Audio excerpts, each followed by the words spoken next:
माननीय चौधरी तेजपाल जी, माननीय चौधरी जादव हुसैन साहब, माननीय सम्मानित पंच, माननीय इलाके की आईवी सरदारी, माताओं बहनों, नौजवानों और दोस्तों, इलेक्शन का बिगुल बन चुका है और आपके सामने दो विकल्प हैं। एक तो आपका जाना माना पहचाना पुराना लेकिन परखा हुआ एक उम्मीदवार जो भारतीय जनता पार्टी की टिकट के ऊपर लड़ रहा है। और जब कोई बैल खरीदने जाता है, गाय खरीदने जाता है, घोड़ा खरीदने जाता है, तो वो देखता है कि अभी इसके दांत कैसे हैं, इसके कान कैसे हैं, इसका गोडे कैसे हैं। तो भाई मेरे गोडे अभी तक मजबूत हैं, मेरे गोडे में कोई कमजोरी नहीं है। और दूसरी तरफ एक अनजाना जो पहली बार आप लोगों के बीच के अंदर आ रहा है, क्योंकि हरियाणा का कोई ऐसा बंदा नजर ही नहीं आया जो भारतीय जनता पार्टी के खिलाफ अपना दावा भरते हुए कांग्रेस से पर्चा भर दिया।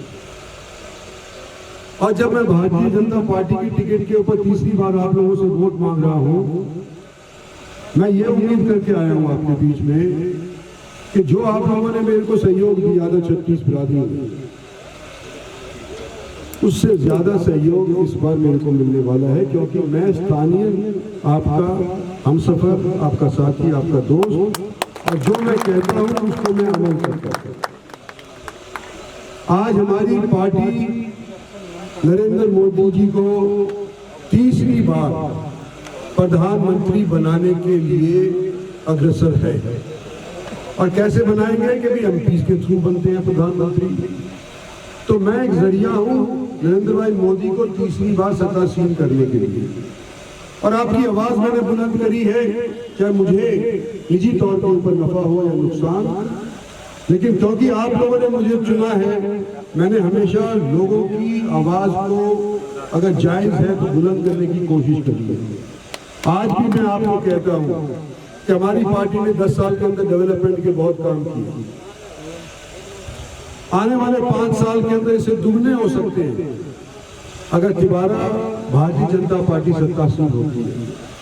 और मेरे को लगता है कि जब हम 400 का नारा दे रहे हैं, कुछ उम्मीद पे ही तो ले रहे होंगे।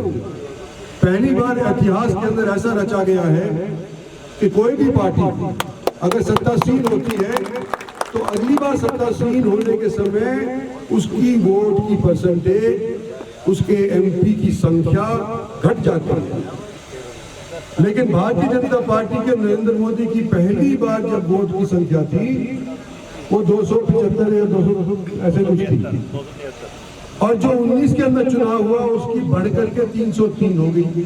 यानी कि इतिहास का रिकॉर्ड टूटा है कि पहले की निस्बत ज्यादा हुई है। और तीसरी बार जब हम सत्तासीन देश वाले करने जा रहे हैं उनको, हमें यह उम्मीद है कि पहले की निस्बत बहुत ज्यादा और वोट से हम सत्तासीन करे जाएंगे।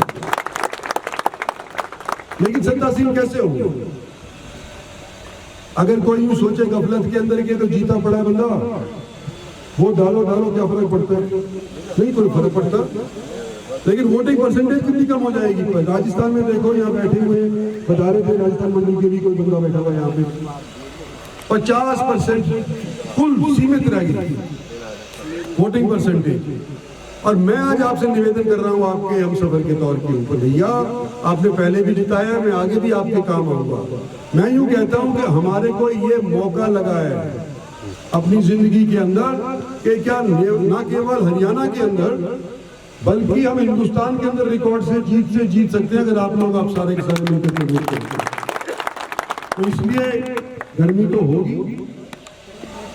25 तारीख को तो वोट पड़ने जा रहे हैं, लोग कह रहे हैं कि बहुत भारी गर्मी होगी, पर ये जोश खरोश आपका गर्मी में पिघलना नहीं चाहिए। और पहले मतदान और फिर जलपान की सूरत के अंदर अगर आप वोट डालोगे तो मैं समझता हूं कि इस बार तीसरी बार जब मोदी को प्रधानमंत्री बनाने की हम करेंगे तो सारे पिछले रिकॉर्ड टूट करके और आगे पार जाएंगे। धन्यवाद।